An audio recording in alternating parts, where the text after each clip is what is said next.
प्रभु यीशु मसीह के नाम में आपको अनुग्रह, शांति और आशीष मिले। एब्सलोम राजा दावीद का बेटा था और एब्सलोम की नजर अपने पिता के राज्य और सिंहासन पर थी। राजा दावीद इज़राइल का सबसे मुख्य और सबसे अच्छा राजा रहा और वो अपनी प्रजा से बहुत प्रेम करता था। प्रजा पर कभी नहीं चाहता था कोई हानि पड़े। जब भी कभी ऐसी विपत्ति प्रजा पर आई तो उसने परमेश्वर से यही प्रार्थना करी कि प्रभु, तेरी सजा, तेरा दंड मुझ पर और मेरे घराने पर, लेकिन इन भेड़ों ने क्या किया है। तो दावीद का बेटा एब्सलोम था और जैसे मैंने बताया, एब्सलोम की एक बुरी नजर थी अपने पिता के राज्य और सिंहासन पर। जहां पर न्याय का दरबार था, या आज की भाषा में कचहरी थी, कोर्ट था, तो जब लोग अपने मुकदमे के बाद बाहर आते थे तो जो हार जाते थे या जो निराश होकर आते थे वो उनसे बहुत मीठी बात करता था। उनका हाथ चूम के कहता था, अगर मैं राजा होता तो तुम्हें सही न्याय दिलाता। और ऐसा उसने काफी लंबे समय तक किया और धीरे धीरे धीरे करके उसने बहुत लोगों के दिलों को जीत लिया, ऐसी चिकनी चुपड़ी बातें करके। और बड़ी प्लानिंग के साथ उसने ये किया और फिर एक दिन उसने अपने पिता के विरुद्ध बलवा किया। कुछ मुख्य लोगों को भी उसने, जो उसके पिता के दरबार में थे, कुछ मुख्य लोगों को, सारों को नहीं कर पाया, लेकिन कुछ मुख्य लोगों को उसने अपनी तरफ कर दिया। और तब राजा दावीद को एकदम भागना पड़ा और जंगल की दिशा में, और उसके साथ कुछ उसके विश्वास योग जो संगी थे और सेवक थे वो भी उसके साथ गए, कुछ सैकड़ों लोग। मुश्किल के समय में भी उन्होंने अपने स्वामी का साथ नहीं छोड़ा। और तब एब्सलोम जो बेटा था उसने युद्ध घोषित किया और कुछ मुख्य सलाहकार से सलाह ली और उन्होंने कहा, उसमें से विशेषकर एक था जिसका नाम अहित्योपेल था, कि अपने पिता को इस प्रकार से तू उसके ऊपर युद्ध कर। तो उसने युद्ध की तैयारी की। फिर उसको और एक सलाह मिली। खैर, बात यह थी कि दावीद को वो मारना चाह रहा था और अपनी सेना के साथ वो निकलता है।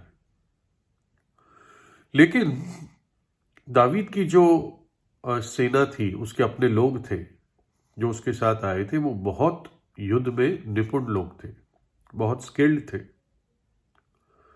और अब समय आ गया था कि आमना सामना होना था। और दावीद ने अपने विशेष लोगों को कहा, विशेषकर जो उसका सेनापति योआब था उसको कहा, या उसके सुनते कहा, कि कोई भी मेरे बेटे को हानि ना पहुंचाए। अर्थ ये था, उसको मार मत देना, युद्ध में उसको बख्श देना, आखिर में मेरा बेटा है ना। लेकिन जो सेनापति योआब था वो बहुत ही एक उत्साह से भरा हुआ, किसी की ना सुनने वाला, और काफी समय तक ये दावीद का वफादार बहुत दिल से रहा। लेकिन इसके सामने वो किसी को टिकने नहीं देता था अपने सामने। तो खैर, उसका क्रोध था एब्सलोम के प्रति, और उस युद्ध में एब्सलोम मारा जाता है और वो भी योआब के हाथ ही मारा जाता है। जबकि एक सैनिक कहता है कि राजा ने कहा है कि इसको हानि ना पहुंचाना, लेकिन योआब ने सुना नहीं। और फिर ये खबर दावीद को पहुंची और तब परमेश्वर के वचन पुराने नियम में एक बहुत दुखित, एक पुकार, एक चिल्लाहट, एक प्रार्थना हम सुनते हैं। जो राजा दावीद के मुंह से निकली जब उसने अपने बेटे के मृत्यु के बारे में सुना। और यह भी था कि दावीद की कुछ जिम्मेदारियां रही थी जिसमें वो निष्फल रहा, शायद जिसके कारण अब्सलोम उसके विरुद्ध उठा। लेकिन सब कुछ पीछे छोड़ते हुए अगर हम दावीद की इस प्रार्थना को, इस एक वाक्य की पुकार को सुनते हैं, वो ये कहता है, हे मेरे बेटे अब्सलोम, हे मेरे बेटे अब्सलोम, काश परमेश्वर ऐसा होने देता कि मैं तेरे बदले मर जाता। हे अब्सलोम मेरे बेटे, मेरे बेटे। दूसरा शमूएल 18:33 में यह पाते हैं, हे मेरे बेटे अब्सलोम, हे मेरे बेटे अब्सलोम, काश परमेश्वर ऐसा करता कि मैं तेरे बदले में मर जाता। हे अब्सलोम मेरे बेटे, मेरे बेटे। और इस पुकार में, इस प्रार्थना में, इस रोने में हम एक पिता के प्रेम को देखते हैं, है ना। विशेषकर जब वो कहता है, काश के परमेश्वर ऐसा करता कि मैं तेरे बदले मर जाता। जबकि अब्सलोम ने उसको राज्य छोड़कर भगाया, छुड़वाकर भगाया। अब्सलोम की योजना थी कि पिता को मार दूंगा तो लोगों को पूरी तौर से जीत लूंगा और मैं अकेला बिना चुनौती वाला राजा ठहरूंगा। तब भी दावीद ने आज्ञा दी थी, इसको मारना नहीं। और वो कोई मक्कारी की आज्ञा नहीं थी, क्योंकि उसके रोने को हम सुनते हैं, काश मैं मर जाता तेरे बदले, परमेश्वर ऐसा होने देता। ये उसके प्रेम को दिखाता है, एक पिता का प्रेम जो अपने बच्चे के लिए होता है। खैर, ये घटना करीब आज से 3000 वर्ष पहले की घटना कह सकते हैं। लेकिन इसी कुछ समय पहले की बात है कि एक बेटा जज के सामने खड़ा है, उसने कोई गुनाह किया है, क्राइम किया है, और बाप भी वहां पर, उसका पिताजी भी वहां पर मौजूद है। और जज ने सजा सुना दी। हमें नहीं पता क्या गुनाह था, क्या क्राइम था, लेकिन जब जज ने सुनाई सजा तो बाप खड़े होकर कहने लगा कि सजा मुझे दो, सजा मुझे दो। मैं अपने जीवन में हमेशा व्यस्त रहा, बिजी रहा, पैसे बनाने में ही मैंने अपना टाइम लगा दिया, बोर्ड मीटिंग्स में, कमिटीज में, मीटिंगों को चेयर करने में मैंने अपना समय गंवा दिया, और मैंने अपने बेटे की चिंता नहीं की। मैंने नहीं सोचा कि इसको मेरा समय, मेरा ध्यान चाहिए, मेरा अनुशासन चाहिए। तो ये इसकी गलती नहीं है, गलती मेरी है, मुझे सजा दो। और सच बात है, कई जवान जेल में या गुनाहों में इसलिए पहुंच जाते हैं क्योंकि उनका पिता उनको समय नहीं देता। एक मां का रोल होता है, लेकिन एक पिता का भी अलग रोल होता है, और वो रोल जब नहीं निभाया जाता तो कई बार बहुत बुरे भविष्य में जवान पहुंच जाते हैं, है ना। ये पिता अपनी जिम्मेदारी समझ रहा था, लेकिन देर हो चुकी थी। लेकिन फिर भी जब वो जज को कह रहा था, मुझे सजा दो, मुझे सजा दो, हम उसके उस प्रेम को, उस दया को, उस चिंता को अपने बेटे के प्रति देखते हैं, है ना। कोई ये भी कह सकता था, ठीक है तूने जो किया भुगत, लेकिन ऐसा नहीं। एक सच्चा पिता अपने बच्चे के लिए, संतान के लिए चिंतित रहता है, दुखी होता है जब उस पर कोई नुकसान होता है। परमेश्वर जिसने हमारी सृष्टि की, वो वास्तव में हमारा पिता है, सृष्टि के अनुसार हमारा पिता है, क्योंकि उसने हम सबको बनाया। व्यक्तिगत रीति से वो पिता तब बनता है जब हम उसकी बात को मानते हैं, ठीक है ना। जैसे मानो कि कोई व्यक्ति किसी फील्ड में बहुत निपुण है, एक्सपर्ट है, मानो कि आर्टिफिशियल इंटेलिजेंस, तो कहेंगे ही ये व्यक्ति आर्टिफिशियल इंटेलिजेंस का पिता है, फादर ऑफ आर्टिफिशियल इंटेलिजेंस। तो सृष्टि के रूप में परमेश्वर हमारा पिता है, लेकिन व्यक्तिगत रूप में वो हमारा पिता तब बनता है जब हम उसकी आज्ञा को मानते हैं।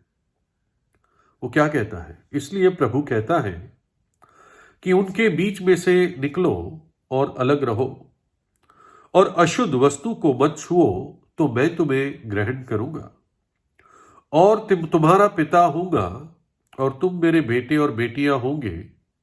यह सर्वशक्तिमान प्रभु परमेश्वर का वचन है।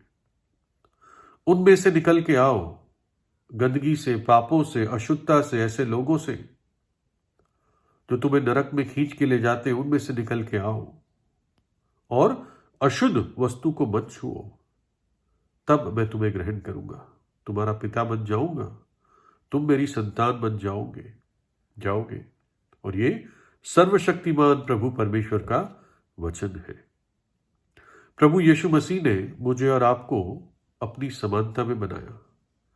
चाहे ये बात आप जानते हो या ना जानते हो, चाहे इस बात पे आप विश्वास करो या ना करो, लेकिन बाइबल कहती है सब कुछ उसी यानी प्रभु यीशु के द्वारा उत्पन्न हुआ, और जो कुछ उत्पन्न हुआ है उसमें से कोई भी वस्तु उसके बिना उत्पन्न ना हुई।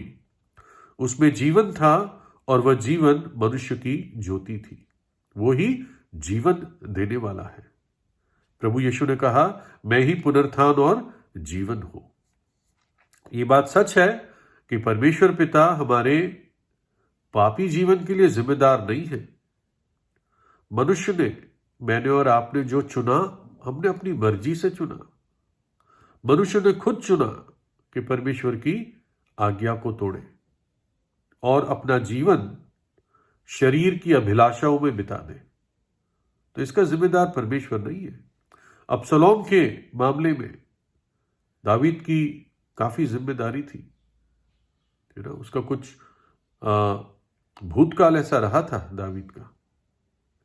जो जज के सामने बाप खड़ा था, वो खुद अपनी जिम्मेदारी मान रहा था, लेकिन हमने खुद अपने मार्गों को चुना है, ना। लेकिन फिर भी बाइबल क्या कहती है कि परमेश्वर भलाई और सत्य से भरपूर परमेश्वर है। भलाई और सत्य से भरपूर परमेश्वर है। लिखा है, इसलिए परमेश्वर की कृपा और कड़ाई को देख। परमेश्वर की कृपा को देख और उसकी कड़ाई को देख, उसकी सख्ती को देख, है ना। देखिए, सत्य और कड़ाई कहता है कि पापी को सजा मिलनी चाहिए, अवश्य मिलनी चाहिए, तभी न्याय पूरा होगा। नहीं तो न्याय टूट जाएगा, नहीं तो न्याय नहीं रहेगा, सच्चा न्याय नहीं रहेगा अगर पापी को सजा नहीं मिलेगी। लेकिन उसकी भलाई और उसकी तरस कहती है कि पापी को क्षमा कर दो, जाने दो, ये मेरा है, मेरी सृष्टि है, सृष्टि से मेरे संतान है। तो कैसे ये बात पूरी होती? उसकी कृपा कैसे दिखाई जाती? उसकी कड़ाई कैसे पूरी होती? और तब परमेश्वर ने कहा, मुझे सजा दो, उस बाप की तरह, है ना, जो खुद जिम्मेदार था, कुछ हद तक दोषी था, लेकिन यहां पर पाप रहित, दोष रहित, पवित्र पवित्र पवित्र परमेश्वर कहता है, मुझे सजा दो, है ना। उसने कहा, मैं मनुष्य जाति की सजा को अपने ऊपर लूंगा, मैं उसके लिए जान दूंगा। दावीद अबसलोम के लिए नहीं मर पाया, दुख था, इच्छा थी।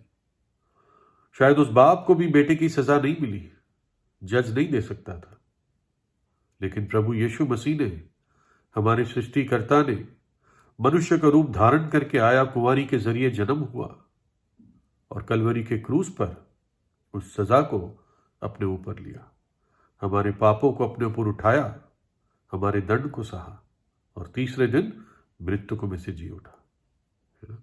तो ऐसे प्रेमी परमेश्वर पिता को इनकार ना कीजिए, है ना। सच्चे हृदय से प्रार्थना कीजिए, पापों से पश्चाताप कीजिए और प्रभु यीशु को अपने हृदय में बुलाएं। पापों में मरना भयानक बात है। परमेश्वर की कड़ाई के बारे में आप सोच भी नहीं सकते। बेहतर है उसकी कृपा को ग्रहण कर लें। प्रभु यीशु आपको आशीष दे।